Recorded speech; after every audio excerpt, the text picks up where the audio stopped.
Ezekiel പ്രവാചകന്റെ പുസ്തകത്തിൽ നിന്നുള്ള വായന 13-ാം അധ്യായം 1 മുതൽ 23 വരെയുള്ള തിരുവചനങ്ങൾ. വ്യാജ പ്രവാചകന്മാർക്കെതിരെ കർത്താവ് എന്നോട് അരുളി ചെയ്തു, മനുഷ്യപുത്ര, ഇസ്രായേലിലെ പ്രവാചകന്മാർക്കെതിരായി നീ പ്രവചിക്കുക. സ്വന്തമായി പ്രവചനങ്ങൾ നടത്തുന്നവരോട് പറയുക, കർത്താവിന്റെ വചനം കേൾക്കുവിൻ. ദൈവം കർത്താവ് അരുളി ചെയ്യുന്നു, ദർശനം ലഭിക്കാതെ സ്വന്തം തോന്നലുകളെ പിന്തുടരുന്ന ഭോഷന്മാരായ പ്രവാചകന്മാർക്ക് ദുരിതം. ഇസ്രായേലെ, നിന്റെ പ്രവാചകന്മാർ നാശകൂമ്പാരങ്ങൾക്കിടയിൽ കഴിയുന്ന കുറുനരികളെ പോലെയാണ്. കർത്താവിന്റെ ദിനത്തിൽ ഇസ്രായേൽ ഭവനം യുദ്ധത്തിൽ ഉറച്ചു നിൽക്കാൻ വേണ്ടി നിങ്ങൾ കോട്ടയിലെ വിള്ളലുകൾ പരിശോധിക്കുകയോ കോട്ട പുതുക്കി പണിയുകയോ ചെയ്തില്ല. അവർ കള്ളം പറയുകയും വ്യാജ പ്രവചനം നടത്തുകയും ചെയ്യുന്നു. കർത്താവ് അവരെ അയച്ചിട്ടില്ലെങ്കിലും കർത്താവ് അരുളി ചെയ്യുന്നു എന്ന് അവർ പറയുകയും അവിടുന്ന് അത് നിറവേറ്റുകയും പ്രതീക്ഷിക്കുകയും ചെയ്യുന്നു.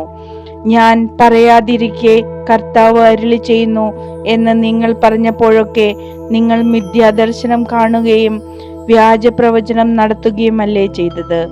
ദൈവമായ കർത്താവ് അരുളി ചെയ്യുന്നു, നിങ്ങൾ വ്യാജം പറഞ്ഞതുകൊണ്ടും മിഥ്യാദർശനം കണ്ടതുകൊണ്ടും ഇതാ ഞാൻ നിങ്ങൾക്കെതിരാണ്.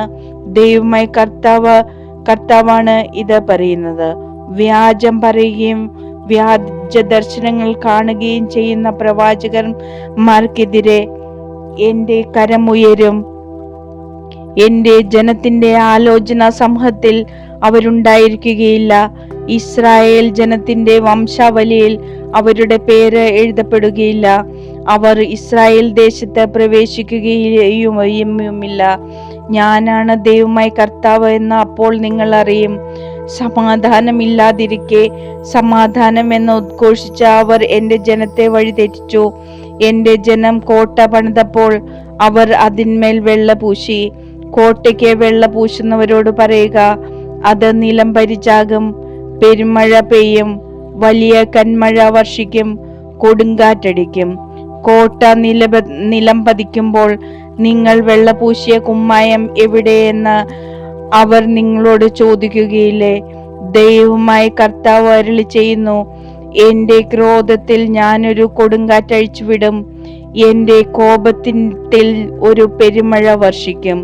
എന്റെ ക്രോധത്തിൽ എല്ലാം നശിക്കുന്ന കന്മഴ അയക്കും. നിങ്ങൾ വെള്ളപൂശിയ കോട്ട ഞാൻ തകർക്കും.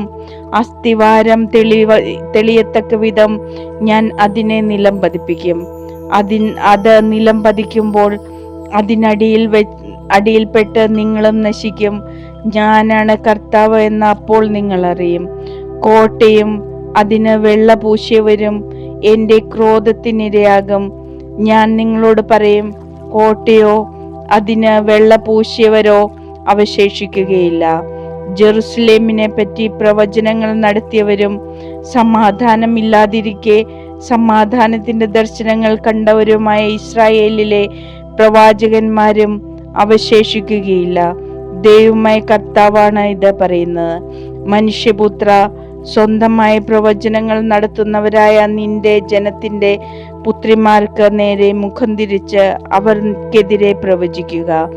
ദൈവമായ കർത്താവ് അരുളി ചെയ്യുന്നു, മനുഷ്യാത്മാക്കളെ വേട്ടയാടാൻ വേണ്ടി എല്ലാ കൈത്തണ്ടുകൾക്കും മന്ത്രച്ചരടുകൾക്കും നെയ്യുന്നവരും എല്ലാ വലിപ്പത്തിലുമുള്ളവരുടെ തലയ്ക്ക് യോജിച്ച മൂടുപടമുണ്ടാക്കുന്നവരുമായ സ്ത്രീകൾക്കും ദുരിതം.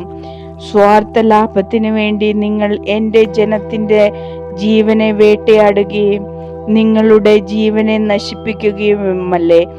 ഒരു പിടിയവത്തിനും കുറച്ച് അപ്പക്കഷ്ണത്തിനും വേണ്ടി എന്റെ ജനത്തിന്റെ മുമ്പിൽ വെച്ച് നിങ്ങൾ എന്റെ പരിശുദ്ധിയിൽ കളങ്കം ചേർത്തു.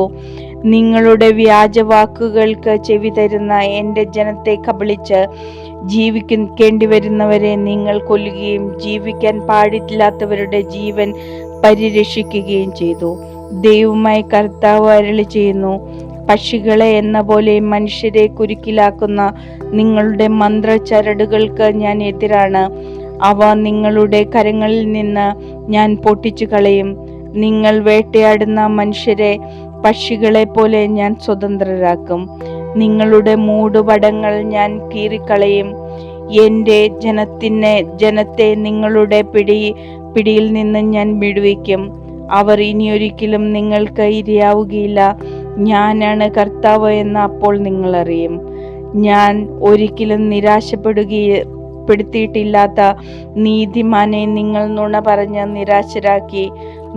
ദുർമാർഗത്തിൽ നിന്ന് പിന്തിരിഞ്ഞ് തൻ്റെ ജീവൻ രക്ഷിക്കാതിരിക്കാൻ ദുഷ്ടനെ നിങ്ങൾ പ്രോത്സാഹിപ്പിക്കുകയും ചെയ്തു. നിങ്ങൾ ഇനി മിഥ്യാദർശനങ്ങൾ കാണുകയില്ല, വ്യാജ പ്രവചനങ്ങൾ നടത്തുകയില്ല. എൻ്റെ ജനത്തെ നിങ്ങളുടെ കയ്യിൽ നിന്ന് ഞാൻ മോചിപ്പിക്കും.